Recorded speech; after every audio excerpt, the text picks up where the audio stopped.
Let's look at the summary of antifungal drugs. You're supposed to learn prophylactic agents and treatment. Let's start with a life-saving drug. If you have a patient with a systemic fungal infection and it is very serious, to save the life of a patient of this patient, you can use IV Amphotericin B. In a hospital setting, you use this drug. Amphotericin B is very broad spectrum, kill different types of fungus. That's the reason, even if it is very toxic agent, we use it for life-saving agent. This can pass blood-brain barrier when it is the meninges is infected. That means fungal meningitis, you can use this drug. But flucytosine is an agent which can pass blood-brain barrier very easily, and this can be combined with the amphotericin B when there is a fungal meningitis. But other than that, flucytosine is not prescribed alone for any fungal infection. Okay, it is different from fluconazole. I want you to distinguish that. Remember, amphotericin B is very effective for life-threatening fungal infection. Fluconazole is also IV available. IV fluconazole can pass blood-brain barrier, therefore we can use fluconazole pass blood-brain barrier, therefore we can use it for life-threatening fungal infection. But keep in mind, usually for major diseases, major fungal infection, we use amphotericin B because it has a really broad spectrum than other azoles. Then Caspofungin, we have specifically board like to ask that question because this drug is very effective in HIV patient or neutropenic patients coming with a systemic fungal infection if it is serious condition. Why you don't treat with a amphotericin B? Because amphotericin B is too toxic for them, therefore Caspofungin is better for that type of patients. Okay, and you have three more IV drugs: voriconazole, posaconazole and itraconazole. These three are also effective for fungal infections. Let's go through one by one. Okay, so Caspofungin, microfungin. Caspofungin, just study one drug at least from each class. That's all you need. It's small drug classes. Okay, so Caspofungin, what you have to remember, board like to ask only two questions from this section, because Caspofungin, what is the mechanism of action, what is the indication, that's it. So mechanism of action, these are the cell wall synthesis of the fungal drugs. It's like a penicillins of antibiotics, right? So this remember, fungus has cell wall. So Caspofungin, microfungin and Dulafungin, these drugs can kill fungus. These are fungicidal. They can kill fungus by blocking their or inhibiting their cell wall synthesis. What is the indication? Caspofungin, like I said, you can use it for neutropenic patient for treating fungal diseases.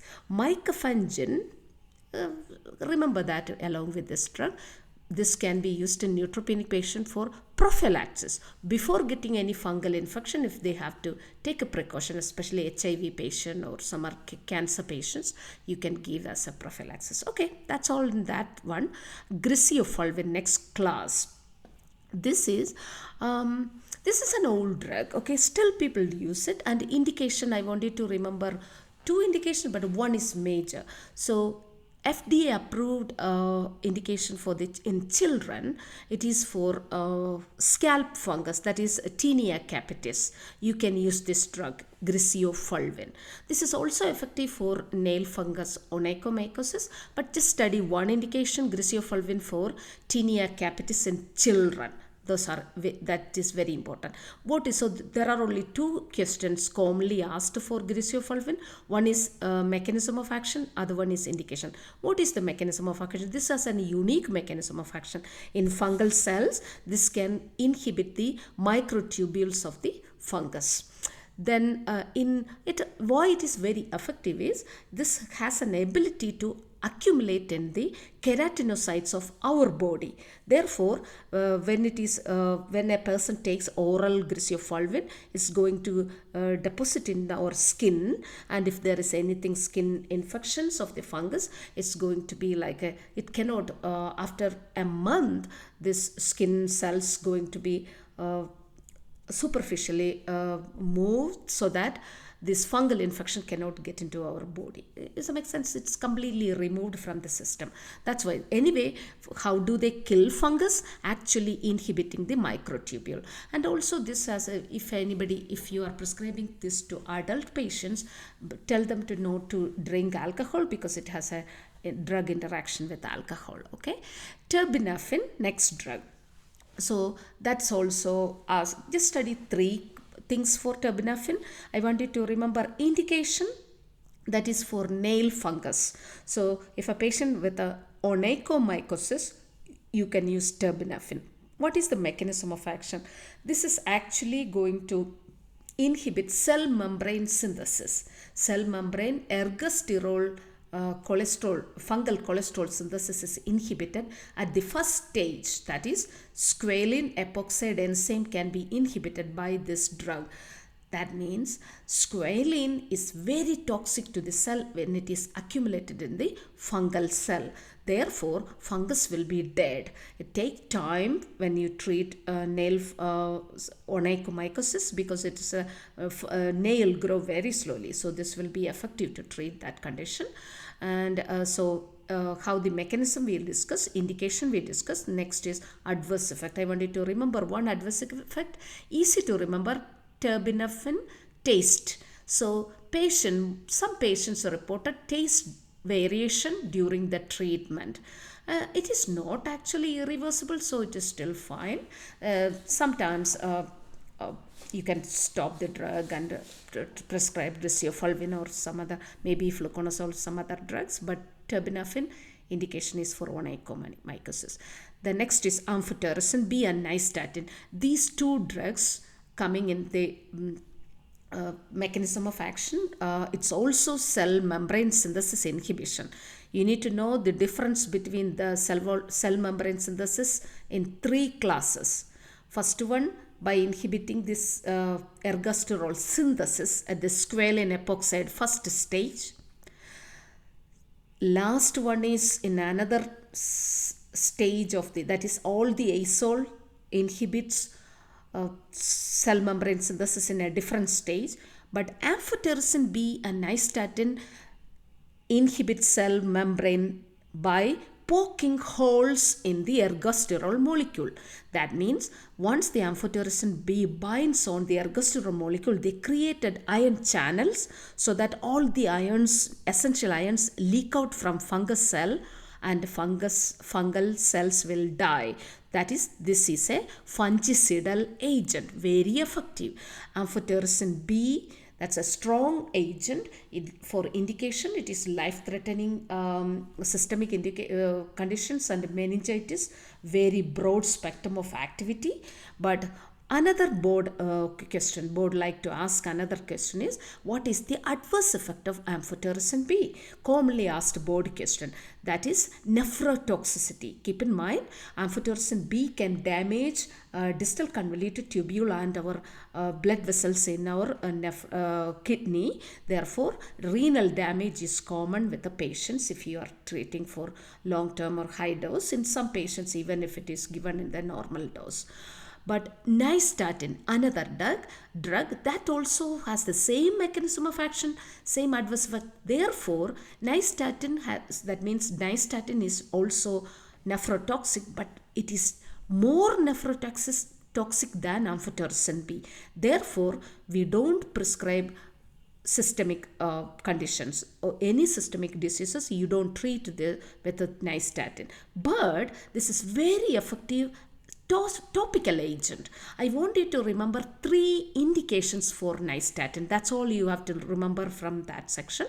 Nystatin, first one, for a pregnant woman, vaginal candidiasis, vaginal fungal infection, you can use this. Next one, after delivery, if the through the vaginal fungal infection, the infants can get oral thrush or fungal infection. In that case, you can give that also to the newborn, because it is topical, it is not going to be damaging to their body. So infants, you can give Nystatin oral. How do you give that to this? For pregnant women, it is topical to vaginally, it is going to be applying. But in the infants, it will be topically given on the with the breast milk, that is topically apply on the nipples of mother, so that baby can get into its mouth. So through the milk, while they are suckling the milk, they can get into, so that it is, even though they swallow, it is not going to be damaging. Keep in mind the reason. Nystatin actually going to it is a very large molecule. It cannot absorb into the blood vessel, blood. That is the reason it is not going to be damaging, unless there's any wound or ulcer or anything in the intestine. Another last point, this can be also indicated for vaginal diaper rash in infants and children. Okay. Next one, let's look at Fluconazole. The next, Azole. These are the major drugs you are going to prescribe a lot for patients. So Fluconazole, Itraconazole are oral drugs. You need to remember that, because board like to ask these questions. Either one of the questions you will get it, Fluconazole and Itraconazole, because these two are oral drugs you are going to prescribe for outpatients. Then Voriposa and Izavuconazole, these three are usually hospital setting, you give IV drugs. But Ketoconazole, Miconazole and Clotrimazole, those are topical agents. So let's look at the first from azoles. What do you have to remember from azole? You need to know mechanism of action of azoles and drug interaction. Those are major commonly asked board question. Why? There is a relation with the mechanism. Let's look at it. Azoles actually inhibit the fungal cell membrane ergosterol synthesis in the last stage. That means lanosterol convert into ergosterol. That stage is mediated by 14-alpha demethylase enzyme. So this can be bound and inhibited by all these azoles. So azole inhibit these enzymes so that the fungal cell will not synthesize any ergosterol. So keep in mind, this enzyme is similar to our human CYP enzyme. Therefore, they named this enzyme as CYP51. So if you wanted to study easily, azole inhibits CYP51, that is a ergosterol synthesizing enzyme in the fungal cell membrane. So this one can be inhibited by azoles. That is the reason sometimes these drugs can bind and inhibit human CYP enzyme. Therefore, a lot of CYP interaction associated with these drugs. Okay, let's start with the Fluconazole. Fluconazole is an oral drug, a very well tolerated drug. You have oral and IVs available, and a typical preferred therapy for Candida albicans infection and candidiasis, and even cryptococcus meningitis. We can use it because this can pass blood-brain barrier. But keep in mind, Fluconazole oral you are going to prescribe a lot. And what is the two drug interaction you need to remember for Fluconazole? Those are, one is because of the adverse effect QT prolongation. I want you to remember, Fluconazole increase prolonged QT in patients. That means if already a patient is coming with a prolonged QT, you should never give this drug. Also, if a patient taking another drug which causes QT prolongation, you should never combine Fluconazole with it. For instance, another example, an antibiotics which increase QT prolongation, cause QT prolongation is called fluoroquinolone, right? Levofloxacin, one example. So you should never combine that with a levo and ciprofloxacin, all those, with a fluconazole. Okay. Second drug interaction, fluconazole never combine with a, or it has to have dose adjustment if you have to combine. So try to stay away from that reason. Fluconazole can increase drug activity, that's warfarin. So because CYP2C9 inhibition by fluconazole cause the inhibition of warfarin metabolism. Therefore, risk of bleeding is high if you are given with a warfarin. So remember, fluconazole has two drug interaction, warfarin drug interaction and a levofloxacin, that is QT prolongation drug interaction. But Itraconazole has only one drug interaction. That is the most commonly asked about question, okay? Because that is CYP3A4 inhibition, okay?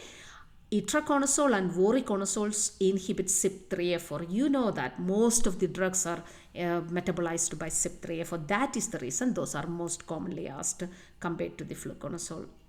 Itraconazole, what you have to remember is fluconazole resistant or recurrent fungal infection, you can prescribe itraconazole. Also histoplasmosis you can treat with that. Anyway, the major thing is you already know the mechanism of action. Same, azole have same mechanism of action, but itraconazole, what do you have to remember? Mainly this CYP3A4 inhibition. Therefore, you should never combine with the statin drugs. So you know that a lot of patients take a cholesterol drug statin, simvastatin typically. Simvastatin metabolized by CYP3A4.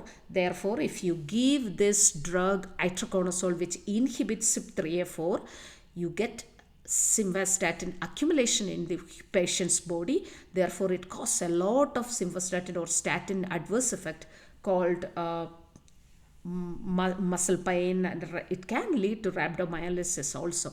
Therefore, drug interaction is well known for itraconazole and simvastatin or other statins.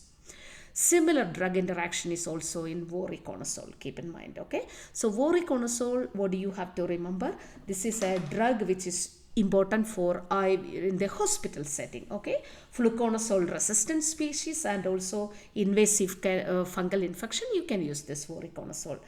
If it is not like really life-threatening, you don't have to go for Amphotericin B, you can stick with the voriconazole. So voriconazole, what do you have to remember? This is also more than itraconazole, voriconazole cause CYP3A4 inhibition. Keep in mind, that means it can have interaction with the statins. But the most commonly asked question is voricanazole's adverse effect. How I remember is visual hallucination in patients is one of the common adverse effects. But there is another common adverse effect in patients with which is phototoxicity, similar to doxycycline, right? Same mechanism. Voriconazole can cause phototoxicity, but as soon as you recognize that, like when the patient report phototoxicity, you're supposed to stop this drug. A reason, if you don't stop the drug, these patients can develop irreversible squamous cell carcinoma, because voriconazole can lead to irreversible or permanent damage to the squamous cells or keratinocytes in the body. Therefore, phototoxicity, visual disturbance or hallucination, and squamous cell carcinoma, these three are important for voriconazole. Posaconazole, what do you have to remember is just it's a good for onychomycosis and also for hospital setting. If it will be very effective to treat all the resistant forms of fungal infection. If any condition, any patients coming with a fluconazole, itraconazole or fluconazole resistant fungal infection, you can use it. For invasive fungal infection, posaconazole is effective. Then izavuconazole, it is also very new drug, 2015 drug. It is very effective, product, and it is very effective to treat in a hospital setting. Invasive fungal infection, remember that way, invasive fungal infection can be treated with a less toxicity than amphotericin B. But this drug has two adverse effects I want you to remember. One is hyperkalemia, second one is constipation. Okay, especially if you give patients with a hyperkalemia, this can cause severe cardiac problem. Therefore, you should always remember, avoid Itraconazole in patients with a hyperkalemia, and also in patients with a constipation. Okay, next three azoles are topical, I told you. Ketoconazole, keep in mind there is oral ketoconazole is available, but we don't use to treat antifungal agents. Ask me why. Reason, antifungal agents, we have a lot of tolerated new antifungal agents are available. Therefore, we don't need to treat the hepatotoxic ketoconazole. If you give ketoconazole systemic administration can lead to, it is increase the risk of hepatotoxicity. Remember, two things to remember. Amphotericin B cause renal toxicity, nephrotoxicity. Nephrotoxic. Ketoconazole is hepatotoxic. Why ketoconazole is not treating systemic fungal infection, or oral is not given to the patient for any fungal infection? Only we use it for topical agent. Reason, because it is highly toxic. Ketoconazole also has a lot of drug interaction, CYP inhibition. Therefore, we try to avoid that. But we will learn in other lectures one or two indications. But keep in mind, ketoconazole shampoo, patients use it for dandruff, and also for topically we can use it in over-the-counter medications are available. Use it for a lot of fungal infection. Miconazole, clotrimazole, all these are topical fungal agents. These are very effective for tinea pedis, like a toe fungus, tinea cruris, tinea corporis. All these can be treated by this topical azoles. Okay, and the last one is flucytosine. Remember, the mechanism of action is the fungal DNA synthesis inhibition. That's why it is fungicidal. Keep in mind, this has a lot of adverse effect, especially if it is very myelosuppressive. That is the reason we don't use this for treating alone for any fungal infection. Only when, because it passed blood-brain barrier, we use it to combine with the amphotericin B. Other than that, we don't usually use it as alone, because we have a lot of well-tolerated drug in this list, right? Therefore, flucytosine, mechanism of action, it actually inhibits thymidylate synthase of fungus. It's a pro-drug, flucytosine. It activated and inhibit the thymidylate synthase. Keep in mind, it's a DNA synthesis inhibitor. That's an easy way to remember. Okay, so that's all. It is a very easy topic, very less number of drugs. Mechanism of action and adverse effects are commonly asked question. And also second year students, you get board exam questions also for drug interaction. Of course, drug interaction is important for first years also. Fluconazole, two drug interactions, and Itraconazoles, one drug interaction. Caspofungin is cell wall synthesis inhibitor. Griseofulvin is microtubule inhibitor. Terbinafine is squaline epoxide inhibitor, that is first stage of cell membrane ergosterol synthesis inhibitor. Amphotericin B and Nystatin are cell membrane ergosterol poking holes. So that is it's going to leak out all the minerals. That is why it is fungicidal. And all the azoles are inhibitors of cell membrane ergosterol, but in the last stage, that is CYP51, that is an enzyme of the fungus that can be inhibited, so that fungal cell membrane ergosterol will not be producing. Okay, hope this is helpful. Study well, and the next lecture will be antivirals. Okay.